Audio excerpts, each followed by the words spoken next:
All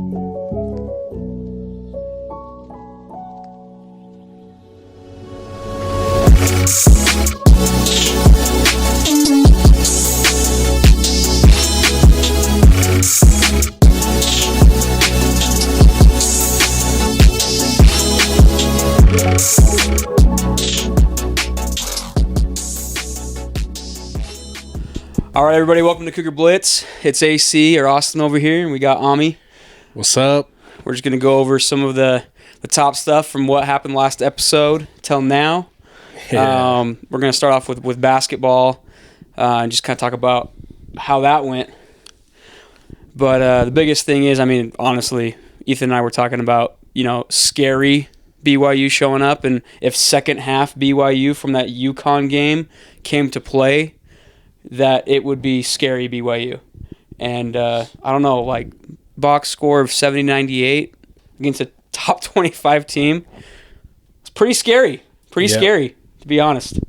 No, yeah, absolutely. It looks like the dominant BYU basketball that we expected or that we expected before the season started. And then as the season went on, or the last couple games, it hasn't really been that long, but we see that AJ, I mean, when they play together, they're dangerous. Richie hitting his shots. Rob Wright almost had a triple-double again. The Mboop playing amazing. Keba playing big. I mean, yeah, if we play like this all season, Final Four really is a must. I think that's the floor. Yeah, exactly. Yeah, floor is Final Four is the floor. Did you ever think, as a BYU basketball fan, that you'd ever say that, or even think that? No, not for a long time at least. Like, he was hoping to get into Sweet 16, right? Hopefully, then, dude, Kevin Young, he brought in Provo. Yep. And I thought, this is hypothetical. We might be able to become like a development school. We're going to bring in these European guys that aren't really going anywhere until we have them in the program for 4 years, and then when those guys are seniors, then we're going to be a good team. Yeah. I didn't think that year two with our boy Kevin Young, we were legitimately one of the best basketball teams in all of college basketball, and we're consistently in the top four for top end recruits that are not LDS. It's true. It's wild. NIL has changed the game. But, I mean, full display, Wisconsin, a top 25 team, ranked 23. So they're not a bad Wisconsin team. No. And it wasn't like Wisconsin West or something. It was the University of Wisconsin. So it was, I mean, yeah, the game was great.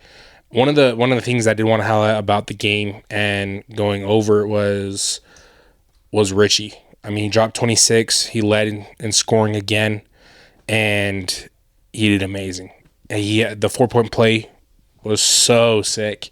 He hit big time shots. I mean, it reminded me of the Richie of last season, right? When we were going over or just watching him come off those screens and pulling up, it was almost automatic. It felt like, but yesterday we saw that again, where it was another dominant performance of him coming off screens, pulling up, and just draining it. And I love to see that from Richie. And yeah, I'm looking forward to him playing big, especially like what happened with AJ getting in foul trouble and they had to pull him out and the game was kind of close. Richie pulled up big. Rob Wright the third pulled up big, and gives me more confidence that AJ doesn't have to be on the floor. So that was one of the big takeaways that I had from the game. What about you? Okay, so one thing that I don't know if anybody's going to be talking about, and I can't remember if I talked about this in the end of the episode last week, but I think I did. But one thing that I was thinking last week before the game was, especially with what happened with the player that's probably no longer on the team, is that depth piece wise, I was thinking a guy named, I have a nickname for him. Me and my dad, we call him Mini Bird, but his name is Dawson Baker. I don't know why. He just looks kind of like Larry Bird, but smaller. I had this thought, and I don't know if I voiced it in our last episode, but we have been struggling from the 3-point line. And I feel like once the rest of the team sees some threes go down, everybody's on.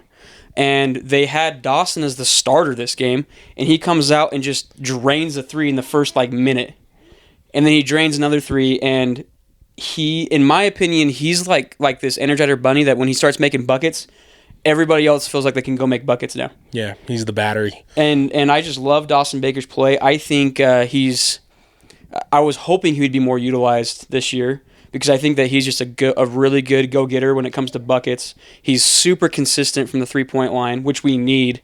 And that's a stat that I was super happy about. As a team, BYU had their best 3-point percentage as a team, 41%. Which is stellar. Like, if they can get the rebounds they're getting, if they can have the ISOs with Bonsa and then throw in a 41% from 3-point percentage as a team, nobody can beat them. Yep. Nobody. And I think that Dawson Baker, with his 11 points, he was 2 of 4, 50% from the 3-point line. He had 3 rebounds. He always gets, very scrappy rebounds, too, which I like. And he plays good defense. He's not a liability on defense.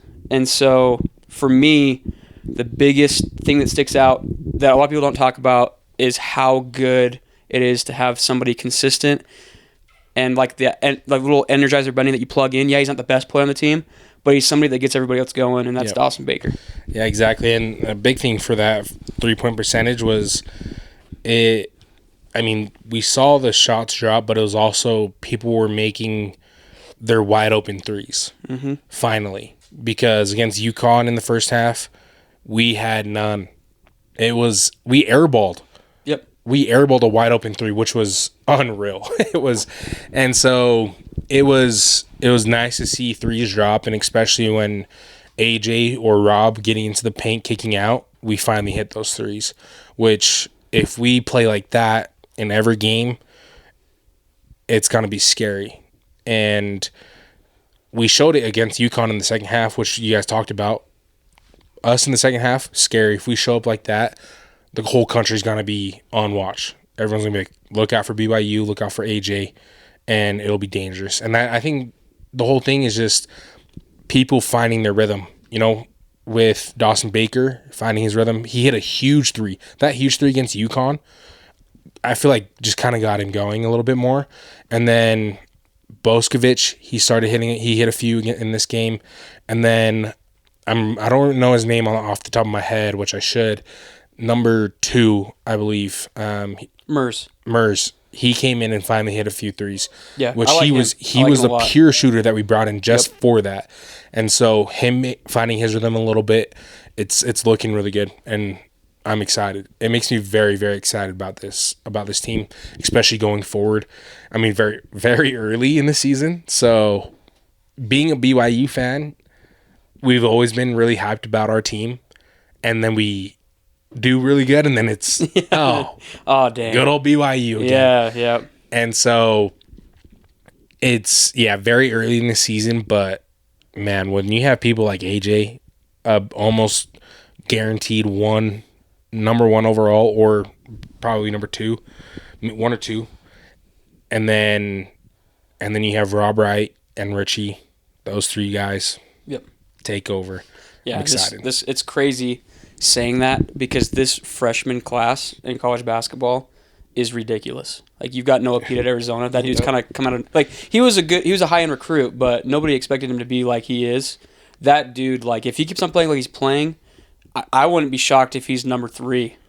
And it's hard not to think that because he's got size, he's got athleticism, he guards really well, he can make every shot, and so to think that AJ is in that echelon. I think I've heard people say that if Cooper Flagg stayed in this class, he might be in the top 5. That's crazy. That's crazy. Yeah. That's insane. It's true. It really is. Yeah, that pedo from Arizona is a dog. Yeah. And when we saw him in Arizona, he has a mature body for being a true freshman. He's got an NBA body. Yeah. And so I could see him jumping up to number 2 maybe, depending on how everyone else plays. But yeah, he's gonna be dangerous. And Yeah, that I'm game's gonna be excited. fun. That game, it will. Arizona BYU, that's gonna be a fun game. And I think that one's at Arizona again this year. Yeah. I don't think we play a home and away. I think it's just a single in Arizona. Or over at Arizona. Yeah, I think so. But that's gonna be a lit game. Is Kansas at home? Do we know? Or Jamie? I'm looking it up right now. Give me a second. Sounds good. While he's pulling that up, Big 12 conference for BYU at basketball, I should say, is unreal. This year especially. This is. I mean, they're always good, but the freshmen that came in, freshmen that came in are nuts. Yeah. And then you throw on top of that the returning players that are coming back, like a Richie Saunders. But every team in the Big 12 has not Richie's really, really good, obviously, but got someone like that led their team last year that's coming back. Yeah, with the true freshman. With the true freshman on top of that. Yeah. Like, BYU's not the only team that was stacked and is now getting reloaded with extra talent. Exactly. Kansas, Arizona look disgusting. Yeah. They look absolutely unreal, which I can't wait to play them in the regular season or, I guess, conference play. And so, yeah, Big 12 is going to be amazing play this year. And it'll be interesting to see because there's always surprises out of nowhere that somebody's really good. Yeah. So it'll be interesting to see who that might be. Well, Texas Tech's going to be crazy good. Obviously, we're not talking about Houston. Yeah. Houston's number 3. They're the top-ranked team. Yeah. Dude, I didn't even mention. Yeah, that's right. Iowa State, top 15. And that team is bringing back some dudes. So, and then, of course, the best team, depending on who you ask. There's a very small percentage of people, but there's that small percentage of people that are Big 12 fans that think that Utah's the best. You know, probably just Utah fans. I'm just kidding. They're, I'm sorry for their loss this last little while, but that was, I mean, Cal Poly's pretty good. They're pretty elite, so. Yeah. But looking at just recruitment in general, basketball is looking good. We've got. Jamie's got it for us. Our Jamie. Kansas. You won't believe how hard it is to find that out, but it is at Kansas. At Kansas. Okay, so we're at Kansas. Can you confirm if we're at Arizona? When is the Arizona game? It is. Nope, that's it. No, that's a Marriott Center. Yep, Yeah, it's in Provo. So that's going to be January 26th. Yeah. So January we play at Wait, no, it's January 3rd we play Kansas at Kansas. January 7th we play Arizona at Provo. Let's go. Nice. See, so right there, Marriott Center is going to be rocking. Arizona will be. Oh, it's a revenge game. Yeah. Oh, it's going to be big time. It's going to be massive. And I would imagine a lot of those Tempe kids are coming up. We have here a home for and that. home with Arizona actually. So we're gonna play those guys twice. Okay. Yeah, they're one of those because in the Four Corner schools they play each other twice in basketball, home and homes. Yeah. See, so it'll be. Man, that Colorado game might be that crazy. sneaky. To be honest, Colorado might be that sneaky good Big 12 team this year. To be honest, they're looking pretty good. Yeah, I'm watching them play yet. So yeah, they're looking pretty good. They're undefeated right now. I don't think their schedule has been super tough, but they've played well. They've blown out everybody that they've played. So, but you never know. Like Utah looked the same, and then they played Cal Poly, and I did not look good. And they lost. So, but we can't really discredit. I mean, Utah's brand new coach. Their roster's okay. Like it's not. I mean, for only having a year to figure it out and get that new coach and bring in a lot of transfer portal guys, like they're playing all right, and I'm sure they always play when they play us. Yeah. I mean, last year they weren't fantastic and they still beat us. Exactly. So, they'll have two chances to do that. Yeah. It's going to be a fun season. That's all I got to say. Yeah. But kind of going on to the upcoming game against BYU versus Miami. Mm-hmm. That Miami's not ranked, but they're 5-1. Yeah. And so it should be a blowout, to be honest. I want to say it'll be a good game, but it probably won't. We should handle them pretty easily. But they're going to have a good roster. I mean, Miami always has good ball players. Yeah. The thing is, though, to go off of what you said, they've got one loss, but everybody they played, I mean, it's like Bethune, Stetson, Elon, Delaware State is who they've beat, and then they played a good team, which was Florida. Yeah. And Florida, defending national champions, those guys are legit. They're really well coached. They brought back a lot of guys from last year and then reloaded with top-end talent. Yeah. And they blew the doors off of Miami, 68 to 82. So I would expect a similar result on that one, to be honest. Hit us. I'm just looking up some stats on this Miami game. Did you guys know that the last time we played Miami was in 1989? Let's go. So this is the 5th all-time meeting between Miami and BYU. Win or lose that. We haven't played I mean, they're a decent basketball team usually. I mean, Yeah. you see them in the Final Four, you know, or in the championship quite a bit. They usually don't win. But last time, 1989. Did So we we haven't win or even lose that faced game? this team. Do you know? That was a loss for BYU. Revenge? But the series, this is the 5th game all time against them, and it's 2-2 right now, all time. So we have a chance to upset that balance. About to be 3-2. About to be Yeah. 3-2. Yeah, it's a revenge game. It's a revenge game. I just thought that was cool. It's been, man, that's just an Almost 40 years. I don't know. It's Miami a bonkers might- long time. Yeah. They might be holding over that Ty Detmer win in 1990 that threw off their national championship hopes. Yeah. I'm sure they're still thinking about that. Yeah, it'll be. I mean, this game will just be hopefully another AJ dominance. It should just be a whole team dominance. We shoot well, we rebound well, we play big, and you know, like Kevin Young.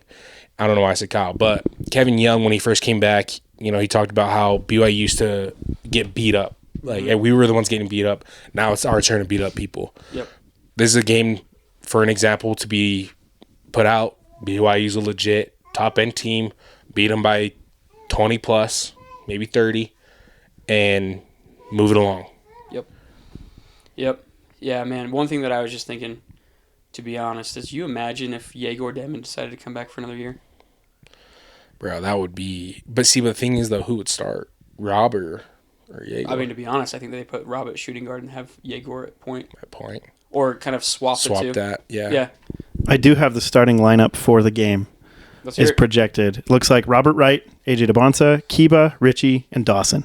I like that. That's our starting 5. I really like Dawson filling in that Kennard Davis spot. I just think, I mean, the thing is, you really can't go wrong between. I think Mers is great. He could obviously take that spot, but I really like Dawson Baker taking that spot. He's got so much experience. He puts up points. He's been a bucket getter since he was at, what was he, UC Irvine, I think, is where he was at before. I'm not sure where he transferred from. Or Riverside. It was one of those two, but he put up buckets. He was the leading scorer in their conference. Yeah. When he was there, and so I just like him in there. He's somebody that when he has the ball, you're not worried about him making mistakes. You know that he's either going to take a smart shot or he's going to find AJ or Saunders. Yeah. It's not like he fills the assist line, but he just does not do stupid things. And if he does, he makes up for it, you know, because I think he had 2 turnovers, but he also had a couple of steals, so he made up for those turnovers there. So he's just a smart player. He's a good player. He draws attention too because he knows how to get to the basket. He's a good dribbler. But with this game as well, I hope we go up big, just so we can get our backup players in. Get like Diamante Kostic. in, just Boskovic in, Mers get Mers in, just so they can get more playing time, hit a few more shots. I want to see McGregor in. I like that kid. Yeah, it would. He's just a great kid. And even Staten. Mm-hmm. And I'd love to see Freaking him love get Staten. Yeah. That dude's a G. Great, Yeah, great he's good. kid. And he's a really good ball player. So it would be nice to see him get a few more minutes, to see maybe put him on the post a little bit, let him go to work, just so we can see that talent thrive a little bit. So hopefully our starters blow it out of the water. let our backups get in just so they can start grooving a little bit, get a little bit more playing time, have fun with it, and then go from there. I got a stat for you guys. Let's hear it. For you to think about. BYU is 19-2 when Richie Saunders makes 3 or more 3-pointers in a single game. Do you think that trend is going to hold with Miami? Yes. Yeah, if Richie gets 3 threes or more, then we're winning the ball game. Yeah. I don't think he even needs to hit 3 threes, and I don't think so. I think we'll win no matter what. So I think for sure if he gets them, yes. Yeah. But we don't need them. Yeah. We better not need them. It's true. It's true. But before we fade off of this topic, one thing that I did want to mention is Boop has been amazing. Yeah. I don't know if you know this, but he had 19 minutes, which was more than Kebaketa had. Kebaketa had 15 minutes. Boskovic had 4 minutes, and Staten had 2 minutes. So, and the kid, I'm not going to lie, the kid reminds me of Keita. He's like a bigger, like taller, just as aggressive Keita. Yeah. And he's a redshirt freshman. So we've got him for a while because he's not going to go to the draft this year. He's not going to go next year. He's probably going to be in the program for at least 3 years before anything like that is being talked about. But the dude is a dog, and his rim protecting is like having Keita in there. He had a block in there that just reminded me of Keita. He gets steals like Keita does. Yeah. He's been passing the ball instead of taking dumb shots. But when he's got easy putbacks, he goes and gets them, and that's what makes Keita so good. Is he doesn't do stupid stuff when he gets the rebounds. Yeah, he's a little more athletic than Keba as well. So he's a huge plus that we'll probably see more and more minutes as the season goes on. But also, I remember Keba was hurt a little bit, so maybe that played a little bit of influence on the minutes. But yeah, he's gonna be nice. Well, and the more minutes we get him, the better I feel about that depth. Yeah, absolutely. Because then when you're bringing Staten in, it's not in like crunch time. You absolutely need him to step up. You need him to do this and that. It's more of like a development and or come in because we want to just get the rotation going, not necessarily we got to have you to get rebounds, we got to have you to rim protect like we've got in Boop and we've got Keita. We don't necessarily need that. Yeah, absolutely. And most of our depth is actually really solid. I mean, Boskovic I thought was going to be a lot better this season than what he's produced so far. So it'll be interesting how the season plays along with the role players coming off the bench. Someone that I think can be really, really good is Diamante. Super athletic. I agree. Super athletic dude that can come off, get boards, plays great D, and I mean he had a tough finish, a very tough finish against Wisconsin, and so it'll be nice to see our depth play a little bit more. But Diamante is the one that I want to see more of because I think his athleticism, his ceiling is a little bit higher. Yeah. So who he reminds me of, just because he's not super tall, but he plays big.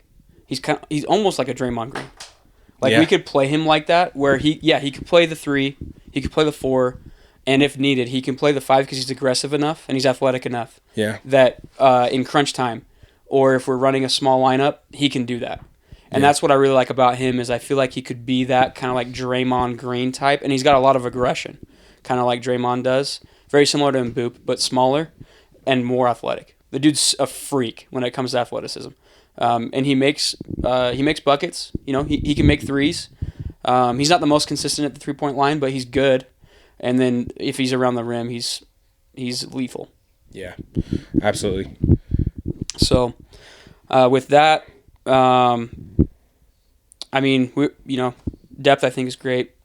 I really like Diamante. And we're talking about these guys, and to be honest, like they're not even like super like big minute guys. Diamante, Mers, these guys are just guys that after this Miami tournament, and I think we'll play potentially Dayton or Georgetown. After that, these guys are going to get minutes, and I think it's going to be great. Especially, I think Boskovic, he's a little in his head a little bit. I think it'll be great for him to get some minutes. See some threes go down. Yeah, exactly. Yeah, get his swagger back a little bit. I think it'll be huge, but Yeah, we'll be good. So we'll be good for the depth, I feel like, with the season going on. And the big thing, though, in the future, right, how good can we do at bringing back top-level talent for the one-and-dones, right? Yep. AJ's a huge one that he's for sure a one-and-done, and he's been so big for us that can we redo it over and over? And I think we can, and I think we will, because we're continuing to sign big names, big dudes. So, and I think Rob Wright, he's not a one-and-done because he came in as a sophomore. But, yeah. But I think he is a one-and-done in our program, potentially. Yeah. We'll see how it continues to go, but I think we got at least 2 NBA guys in Richie and DeBonsa for sure. Like, they're solid. Yeah. Like, I know they're going to the NBA. Behind that, like, Wright is looking he's looking real mean. Yeah, whole league, for sure. So, it's just a matter of if it's this year or next year, to be honest. Yeah. If he decides he wants one more year of development or if he wants to go. Yeah, absolutely. Well, we appreciate your time, guys. This was Cougar Blitz. I'm Mommy. This is AC. Appreciate it. Have a great week, and we'll see you guys next time.